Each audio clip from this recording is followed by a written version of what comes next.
If you want to change the trajectory of your life, it starts with knowing yourself. It starts with pulling your energy back from external circumstances, people and things, and bringing it back into your body. Because most of us in this modern world, we are focusing on everything around us. We're so bombarded by social media, looking at what everyone else is achieving and doing, and they're living our dreams. And we don't have the energy inside ourselves to create our own dreams anymore, because we're giving it all away. It's like little leakages of energy here, there, and everywhere. And I think the first step, and the step that most people skip when they're trying to change their life, and the reason their life doesn't change, is pulling that energy back into yourself and reintegrating into your body. Because most of us we're not integrated in our bodies. We don't know what we want. We don't know what our purpose is. How can we, when all our energy and focus is on everything outside of us? We don't know who we are because our energy is not inside us. It's out there. And the biggest shifts that I saw in my life, and the most clarity I've ever had with my direction, my intuition, my purpose, came from reintegrating back into myself. So know thyself. It is always the step one, first step. Bring your energy back to you. Notice where you're sending it. Notice where all your power and energy is going. What are you giving your power away to? These are the things that people don't pay attention to. You look at other people, you think, oh, I can never have that. Well, if with that attitude, when you're focusing all your energy and attention on other people, you will never have it, because that's your currency and you're spending it on other people rather than spending it on yourself. When you're outward focused, you will have like dreams and things come up and they seem too good to be true, because you don't have that inner power, that inner strength, because you're giving all your energy and your power away.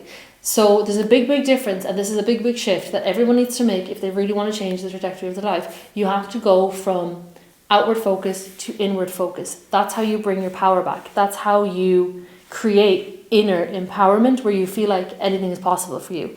And that is how you create purpose. So when you're outward focus, you have a very weak sense of self. You don't have a strong energy field, and you feel like a victim, like you feel like you're at the whim of life, because you don't have any strength. Your power is not inside you, it's over there. So in your day-to-day life, when you're going about everything and circumstances are happening and you're looking at people and things going on, you have to notice and be aware of what you're doing with your energy. What are you giving your energy to? When you see something on the news, are you going to go on a downward spiral about it all day and leave yourself depleted and leave no energy for yourself and your dreams and your life? Notice what you're doing with your energy, because that is how you start to transition. That's how you start to transition from a life that you're living on everyone else's terms to a life that you're living on your own terms. You call your energy and your power back to yourself. There is a distinction between, people who have it easy in life and people who struggle in life. And people who have it very easy in life, in my experience, they are on a path that's aligned with their intuition. And when you're struggling a lot, when you're in victim mode, when you feel really lost, when you have like a lot of cheap dopamine fixes that are keeping you going, sometimes you're happy, most of the time you're not. When you're codependent, when you're dependent on relationships and substances and things to bring you joy, normally it's because of what I'm telling you here, where you're putting all your energy outward, you're not integrated into yourself, and you're striving for ideals and you're striving for a life that is belonging to other people, that lives up to other people's ideals. Because your energy is constantly outward, you're using outward markers for success. You're using outward markers to bring you fulfillment. So you're striving for all these things that other people say that you want, or say that is an ideal that you should strive towards, without asking yourself if this is actually for you. And then when you get to the thing, when you achieve this goal that you set for other people, basically, you don't feel fulfilled.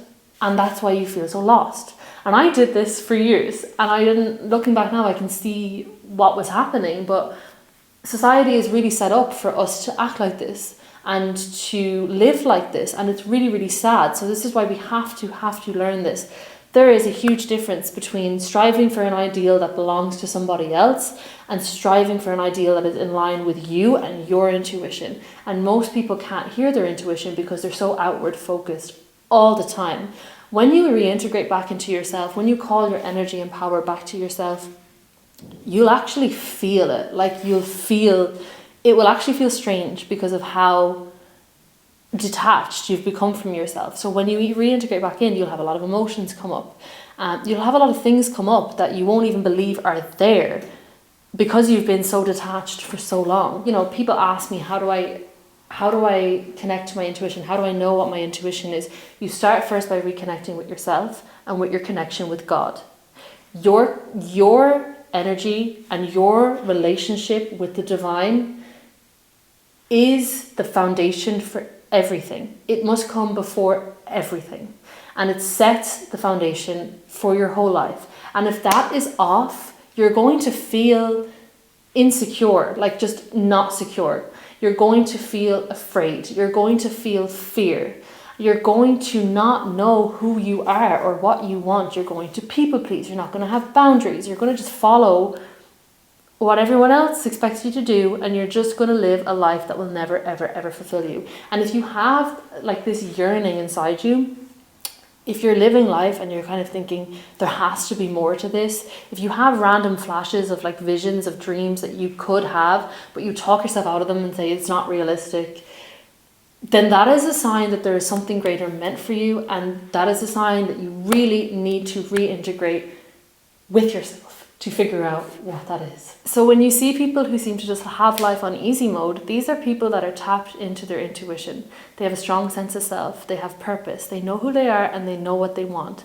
And when you get in alignment with the things that are meant for you, when you start disregarding intellect and following intuition with faith, that's when you start to have an actually magical existence in this world. And I can't even describe. I followed intellect for so long. I did a whole degree in law. I was training to become a solicitor. I was logic first. Following logic made me so miserable. I was so depressed. Money was so difficult to earn. Everything just felt so out of whack. I felt so fractured within myself, and I was coping through smoking weed. I was coping through, binge scrolling on social media. I was exercising so much because I just needed something to give me meaning. And at the end of the day, if you can't sit still in your life and be present and enjoy it, then there is something that is not aligned. There's something you're doing wrong. If you can't hear your intuition and follow it in faith, that means you need to spend some time with yourself and detach from what's logical or what you're supposed to do. So this is so important. You want to sit every day and imagine calling your energy and your power back from everything, everyone that you may have given it away to throughout the day. You want to cut the energetic cord between you and circumstances and people that are not serving you. You want to just let them float off, and you want to feel, when you're sitting and you're doing this, you want to feel the energy coming back into your body, in through your hands, in through your feet, and you want to just feel what it feels like to be in your body. Imagine your body filling back up with energy, with light, with your inner power, and let yourself sit in that and take a lot of deep breaths. There's a meditation on YouTube that really, really was so good for this. It's Aaron Doherty. I will link it in the description because I think everybody should try it. You want to he does it with a candle flame. So you want to feel the separation between you and the flame, or just feel the separation between you and everything around you. Feel what it feels like to be in your body, separate from everything else. And that's how you start to detach from everything else and reintegrate back into yourself. That's how your energy comes back into your body. Especially if you're a very empathetic person. I'm going to make a whole other video about practices you can have as somebody who's highly empathetic to protect your energy. But as a bare minimum, you should just spend time every day calling your energy back. Aside from doing like a practice for it, start noticing that little voice in your head that tells you to do things that maybe aren't logical, but that feel right. and start doing those things, because that's how you strengthen your intuition. And then in your day-to-day life, you just want to notice, where are you putting your energy and your attention? Where are you overly feeding into things that have nothing to do with you and that have no meaning to your life? And cut those out. That is your energy. You only have a certain amount of energy to spend while you're here on this earth. So you better be spending it on things that are meaningful to you. When you start reintegrating back into yourself, when you stop giving your energy away to all these things, you will start to have a sense of self. You start to have a sense of purpose. Your intuition will be louder. And your mind will just be so much more clear from all this junk that you're constantly feeding it. You'll be able to know what's for you and what's not. You'll be able to set boundaries with people. And you kind of develop like this really strong, when your energy is protected like that, you develop a really strong energy field. And basically, you're not at the whim of everything around you, which is how you become very powerful. You don't feel like a victim anymore. You feel like you are at the seat of power in your life. You can, work with the divine creator to create what is meant for you in your life. That's how you start to get on a positive trajectory. That's how you start to get in flow. The most successful people in the world, they don't copy and paste what other people do. They create it from their own intuition. And so this is how you start to do that. The thing is, when you're in this energy, there's no room for comparison, envy, anything like that. You're on your destined path, and there is no better feeling than that. And that's how you get on the trajectory that's meant for you. Because I could give you advice on how to have discipline, how to be motivated, but that all naturally comes from having clarity. I saw a video where somebody said discipline actually just comes from clarity. It doesn't come from forcing yourself all the time. It comes from being clear on who you are and on what you want. And if you're constantly focusing on other people and you're doing what other people think you should do, you will never have that clarity. You're always going to be confused, because nothing is clearer than your intuition. And if you're looking at what other people are doing and you're just copying it, your intuition is not playing any part in that. But if you're tuned into yourself and you're listening to that inner voice, that's when things become extremely clear. That's when you have clarity, discipline, you have natural motivation, and you have so much energy. Oh my God, people don't talk about this. When you're on your own path and you're following your intuition and your alignment, you don't need to listen to David Goggins at 5 a.m. every day to get you out of bed. You don't need to force yourself to do every little thing, and you don't feel tired. This is something people don't talk about. When you're tired, guys, that is a sign that you're forcing something that's not meant for you. When you're tired all the time. Normal to be tired, obviously, when you don't sleep. But when you're tired all the time in your day-to-day life, when you're working on what you're working on, that's a sign that you're working on the wrong thing. Because you won't feel lethargic when you're doing something that's fulfilling your soul's purpose. You will feel energized, and that's how you know what's for you and what's not. And I know it sounds weird me saying that, because I forced a million different career paths, a million different things in my life.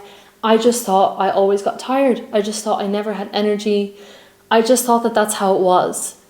I didn't realize how much energy I actually had until I started working on things that were aligned, because that gives you like divine life force energy. It fills up your soul. It fills up your heart. It just makes you want to jump up and down. When you feel like that, you know you're in alignment.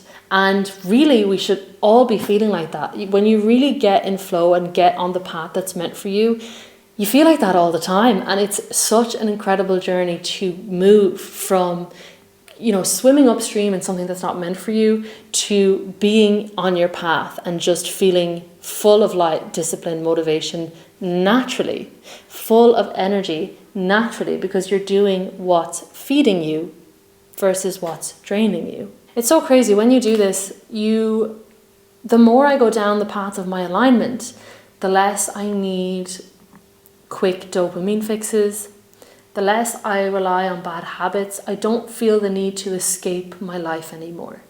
And that's such a big thing I see with people. So many people are just living this template set out for them. It's not meant for them. And they're getting their happiness and their dopamine from these quick fixes and relying on them so that they can just escape their life. They're working 9 to 5 and they're living for drinking on the weekends. They're living for their holiday where they can just drink every day and escape.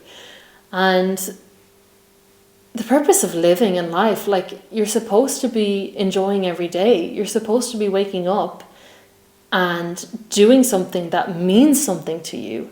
And this just, like, when I was working an office job, I got so, it just hit me in the face how much we just kind of follow the path before us without questioning if it is for us. And I was working an office job. I was working 8:30 to 6 every single day. And I could feel my soul dying when I was in the office, just doing like boring, mundane admin stuff. I felt my soul dying. I felt like I was, losing meaning, losing purpose. And I was crying every other day. I would come home and just cry, hysterically cry, because I felt so empty. I felt so numb and so tired and uninspired. So, that's not how life is supposed to be lived. At that time, I remember, I was reading Robert Greene Mastery, which is a really good book, and he said something like 80-something% of your life is spent at work. And it's so sad that most of us, we just choose a work that's okay, that's doable. We don't do something that means something to us. We neglect the part of us that's yearning for something, and it kind of festers and eats away at us so that we just kind of end up living this half life, when, all of us have the ability to live a full life, a life of alignment, a life of purpose. It's actually our responsibility to dig within us and figure out what that little yearning is for. And you won't know what it's for when you're constantly focusing on everyone and everything except for yourself. There could be people out there. I know right now you might feel like maybe you have no purpose, or, for the longest time I felt like I had no purpose at all. And I was running around asking, what's my purpose? What's my purpose? What's my purpose?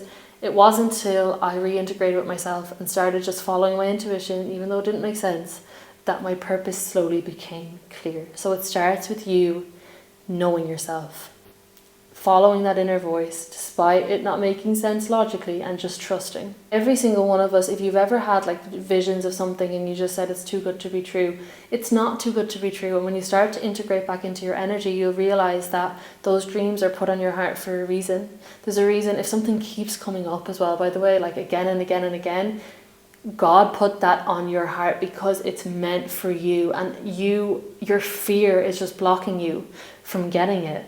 And you reintegrating with yourself, you detaching from the external, you putting your energy and your power back inside you, is going to give you that faith and that belief that these dreams are not only possible, they're actually handpicked for you. You are meant to live them, and you will live them if you just have faith. There's a lot of advice on just being present. So obviously being present is very helpful because it helps you detach from the past. But I think what's more important is deciding what your past means about your future and making it mean something else. So I think a lot of people get stuck in their trauma, and that's when their life just doesn't progress. It doesn't get any better. They can't seem to change the trajectory that they're on because they're so stuck in the story that they're telling themselves about what they've been through. And the thing is, I was thinking about this a lot this morning, and I've been through a lot of challenges in my life, especially when I was younger and growing up, and even recently as well. And I truly believe that we are sent certain challenges to make us stronger so that we can have a certain kind of life. So I think there's certain blessings that only people with a certain type of strength can access. And the way that you get the strength is through going through certain struggles. But not only going through the struggle, because you can have one person who goes through that struggle and who decides to dwell, to wallow, to stay in that struggle, to stay in a disempowering story about that struggle. And then you can have another person who goes through the same struggle, but who processes it, who accepts it, who handles it with compassion and acceptance, basically, moves through it, and it makes them stronger. And then they have that strength to receive that blessing. I think that that's how it works. That's how I feel like it has worked in my life.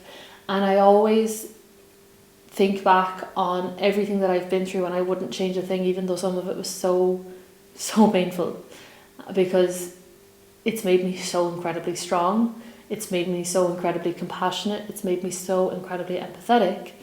And I don't think I'd have the blessings that I have now. I don't think I'd have the insight that I have now on life were it not for the struggles that I went through. So when you dwell, when you wallow, when you just identify with your struggles, you block the blessings that were meant to come from the struggles. So you were set on this path with these challenges, and you were meant to go through this pain, as horrible as that sounds, because you were meant to get stronger for it. But when you dwell, you don't get that strength, and then you don't get the blessing. So moving through your trauma with compassion, with acceptance, is how you gain the strength, which is how you get the blessing. So what you feed your subconscious, the thoughts that you're constantly thinking, is what creates your reality.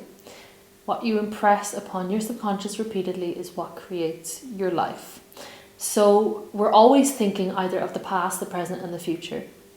And when you think of the past, what I just said there about having compassion and acceptance, when you bring that in and you start to rewrite it and remodel it in a more compassionate and accepting way, that will help you move through it so that you can start to believe and have more faith in a more empowering future. So when you think of the past, have compassion. When you're in the present, in any given moment, you can choose what you focus on. All that this is pattern interrupting. All that this is having awareness. So in any given moment, when you're faced with something, you can choose to think about it in terms of lack or abundance. You can choose to judge or seek to understand. You can choose to have fear, or you can choose to have blind faith. You can choose to see something as an opportunity, or you can choose to see it as a burden. You can choose to reject something, or you can choose to accept something. You can choose to resist, or you can choose to surrender. And I know that sounds overly simplistic, but really we have the power to do that. And it's a little bit uncomfortable to switch in the moment, to switch what you're doing. It's like when you're upset with someone and they try to break the tension by making you laugh, and you don't want to laugh because you're upset and you want to stay upset. But then as soon as you laugh, you snap out of the upset energy. It's just pattern breaking. So you want to imagine, say if you're feeling upset or you're feeling whatever, frustration, how you can release that and start to move into more fulfilling emotions, more productive emotions, is acknowledge the feeling, be very aware, and just say, what's the opposite of this? How can I look for evidence of that? And recognize it's going to feel sticky at first. It's going to feel like, I don't want to feel better. I'm enjoying this feeling of feeling annoyed or mad or angry or whatever. But just trust it. Keep leaning into the more positive one, and eventually you'll switch over and you'll feel so much better. It's literally like when someone makes you laugh when you're angry. It almost makes you more angry at first because you're like, damn you, I'm angry. But then you're laughing and you feel better, and it snaps the tension of the negative emotion, because you're jumping from one pathway to another in your brain. It's a neural pathway. That's all you're doing. So that tension, you gotta let it go, and then it'll snap, and then you'll be on your more positive emotion or your more positive trajectory. So how can you become more present? Like, being present in your life is not even just like a moment to moment thing. For me, it's about when you wake up in the morning, especially, you want to bless the day when you wake up. And I know sometimes it can be hard to get up in the morning. Things can be really difficult in our lives. But just say, thank you, God, for this day. Thank you for my house. Thank you for my bed. Thank you for my sleep.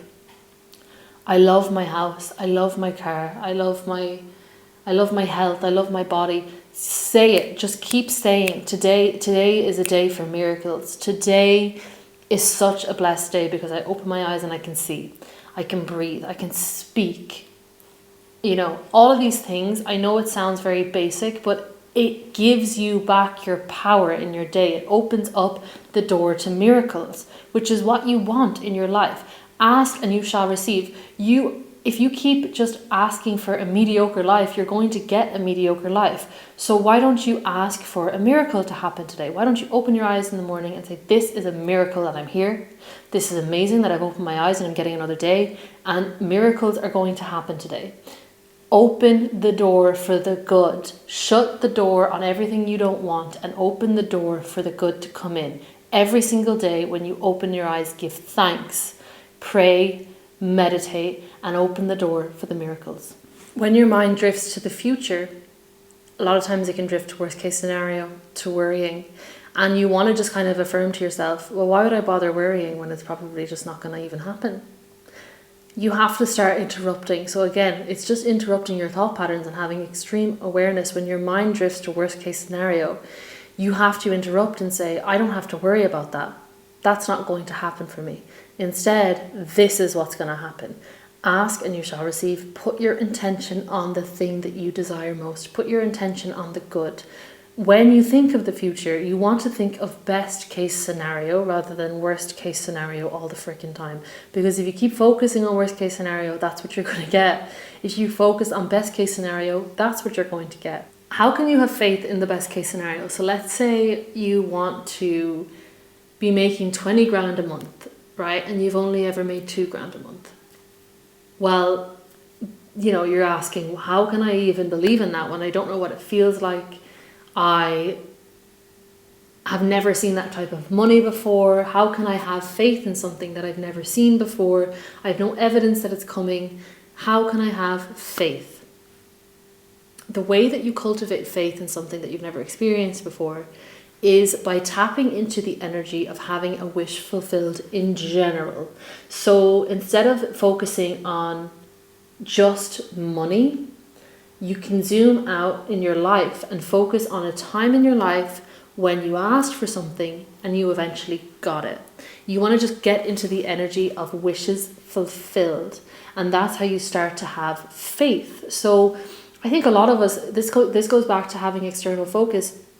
We don't realize how much we might be living right now in things that we asked for in the past. So we always are forward moving. We're always chasing. And sometimes we forget to stop and look around at the blessings that we have that we were wishing for 2 years ago. And that is the key to going into best case scenario mode when you think of the future, is by looking around now and saying, well, I wished for this, and this 5 years ago and I got it. So that means what I'm wishing for now, I will inevitably get, because my wishes are always fulfilled as I can see right before me. So even if you're trying to manifest 20 grand in the next month and your wishes maybe haven't been that much fulfilled in the past when it comes to money, you can look how other wishes have been fulfilled. So let's say you managed to find your soulmate connection came in, you have your dream relationship that you were wishing for 10 years ago. Well, that's an example of a wish fulfilled. And if you can fulfill a wish in any area of your life, you can fulfill a wish in another area of your life. It doesn't matter if it's money. It doesn't matter if it's love. It just matters that it's a desire that has been fulfilled. So focusing your energy on that, focusing your energy on times when things have just come true for you, when things have worked out for you. That's how you kind of realign your energy, so that when you think about the future, you're thinking what the best case scenario is. You're not thinking worst case scenario, catastrophizing all the time. Inevitably, when you set your sights on something in your life, when you set your desire and you put it out there, you will have doubts and fears come up that need to be released. That is the inevitable cycle of transformation. You will set your intention, you'll say, I want to change this, and then whatever needs to be released will come up to be released. And again, it's about not wallowing, it's about not identifying, it's about feeling it with compassion, with acceptance.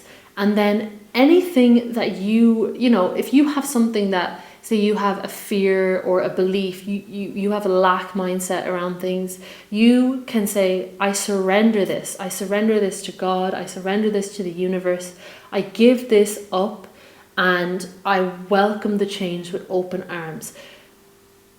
You can let it go, and you should let it go, because it's coming up so that you can release it. So consciously, whatever you believe in, I release it to God, and then I let God dissipate it. I let it just turn into nothingness. That's what I do. It dissipates, it disappears, it was never there. And because it's now left, because the blockage has cleared, I am now the energy that needs to exist for the thing to come in that I desire. But all this negative stuff is just coming up to be cleared. And it's so important. I think we get deterred because we think it's a sign that things aren't working. It's a sign that it is working because it's a clearage. And as soon as you surrender and you release and you let go, that's when you'll see the wish fulfilled.